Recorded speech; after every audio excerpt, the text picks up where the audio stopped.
Hello everyone, this is Moriam Akhtar. So today we'll exercise macro in Excel. So let's get started. এক্ষেত্রে প্রথমে আমাদের যে র ডাটাটা আছে এটা আমরা কপি করে একটি নতুন শীটে পেস্ট করে নিয়েছি।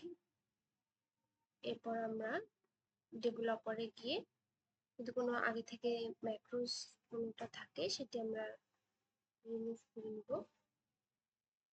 দেন আমরা রেকর্ড ম্যাক্রো, এক্ষেত্রে আমরা ম্যাক্রো নেম দিব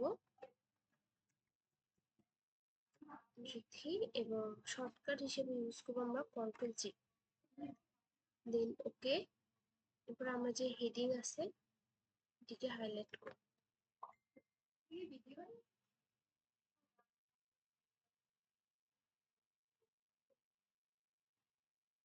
এরপর আমাদের যে শেষে যে টোটাল কলামটা আছে এটাকে আমরা বোল্ড করব ও বর্ডার দিব।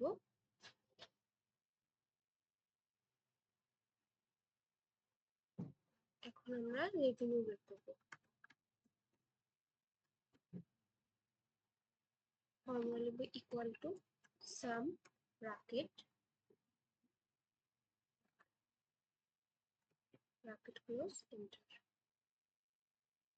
দেন আমরা বের করব স্ট্যান্ডার্ড ডিভিয়েশন অফ সেলস